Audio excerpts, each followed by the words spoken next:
welcome you back in geological knowledge. So as we are dealing with the objective questions related with geohydrology or hydrogeology, and in 2-3 videos we have discussed about some basic concepts and some basic definitions also, like specific yield, specific retention, porosity, permeability, the types of aquifers and aquifer functions. And in the continuation of that video, today we will discuss another video in the continuation of that series, and the questions these focuses on the different rocks as aquifers, means different types of rocks which are generally used as an aquifer, and our focus will be on the how the rocks are being used, what are their properties, and what are their consequences when we use those rocks as a part of aquifer. So the first question deal with the which sedimentary rock is told to be the best kind of formation for the groundwater: sandstone, shale, gravel, or limestone. So previously we have discussed about the porosity and permeability, and we have discussed about the porosity, that is the porosity can be defined as a measure of the pore spaces in rocks, and gravels are classed among the best kind of formation to yield groundwater, but these two show a great variation in their water bearing properties depending on the degree of assortment, packing, as well as the cementing of the grains.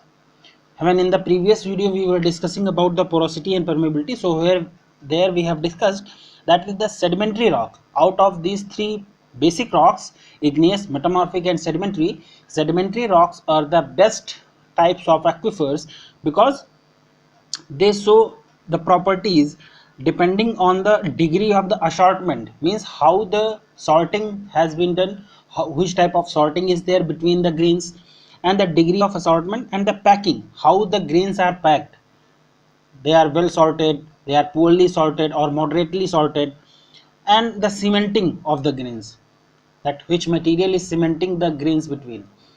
So gravels, the loose sand and gravels, they have higher porosity and up to 50%. So gravels, these are the classed among the best kind of formation to yield groundwater. So the correct answer here is option C, that is gravels. Second question deals with the rock which shows great variation in water capacity is sandstone, granite, coal, or marble. So sandstone, as we know, these are the sedimentary rocks that show great variation in their water yielding capacity, which is chiefly controlled by their texture as well as the nature of the cementing material. Means which type of texture they bear, and the nature of the cementing material, means which type of the type of material which is cementing, the cementing material which has been used in that rock. So the correct option here is option A, sandstone. Next one is what is rated next to the gravels as water yielding materials. After gravels, which are the materials which are best for the water yielding material: sandstone, sands, granite, or limestone. So sand beds or loosely packed sandstones are rated next to the gravels as the water yielding material. Okay, so the correct option here is option B, sands. Next one is the porosity range of limestone is, means what is the porosity range of limestone: 50 to 75%, 20 to 50%, 10 to 40%, or 1 to 20%. So the porosity of limestones that varies from 1 to 20%, and hydraulic conductivity is highly karsted limestone may be as high as 100 meters per day or even more to be classed among the extremely permeable rocks. Okay, so we all know that is the limestone. So the karst topography that is formed because of the limestone precipitation. So the hydraulic conductivity in these karsted limestone regions that may occur as high as 100 meter per day of hydraulic conductivity, and sometimes even more than that. So that's why they have been rated or classed among the extremely permeable rocks.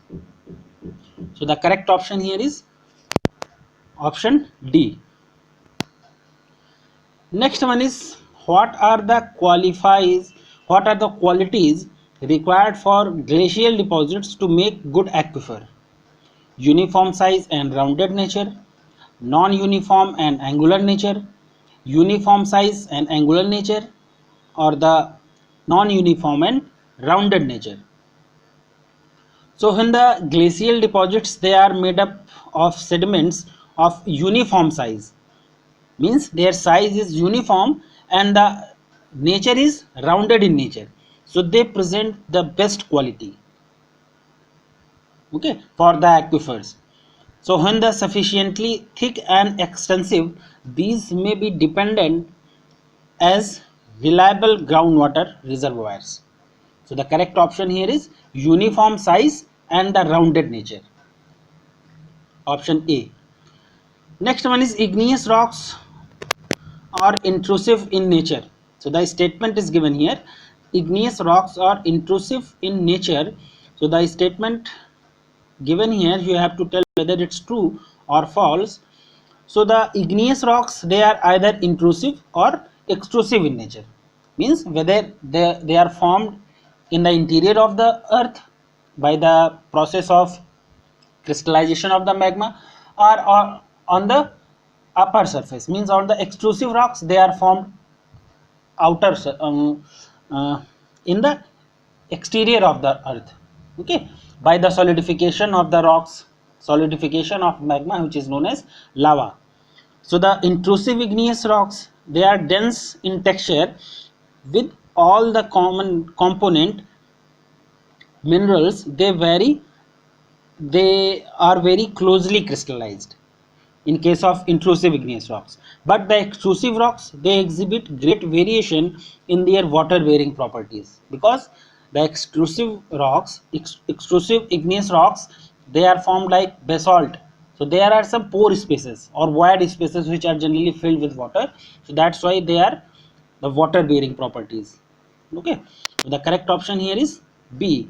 Igneous rocks are intrusive in nature. They can be intrusive or extrusive, both types.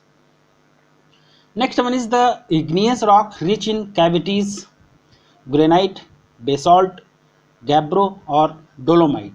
So we have talked previously, that is basic volcanic rocks. Likely best example is basalt. They are characterized by greater gas content and high mobility at the time of eruption. So that's why the gases, they are being filled with the water. So that's why they are porous in nature. So the igneous rocks rich in cavities, that is option B, basalt. Next one is, when can surface become porous and permeable or water bearing? Weathered, weathered and wet, weathered as well as disintegrated, or disintegrated and wet. So in all the igneous rocks, the surface zone, when they are highly weathered and disintegrated, they may become quite porous and permeable and hence water bearing. Because of the weathering process and the disintegration process, they become quite porous and permeable, hence water bearing, okay. So this was our discussion about the some other related questions, important questions related to hydrogeology, and these are quite important for you to understand the basics behind that, okay, the porosity, the permeability, or the aquifers. And in the next video we will discuss with another questions, set of questions that is very important, okay. Thank you.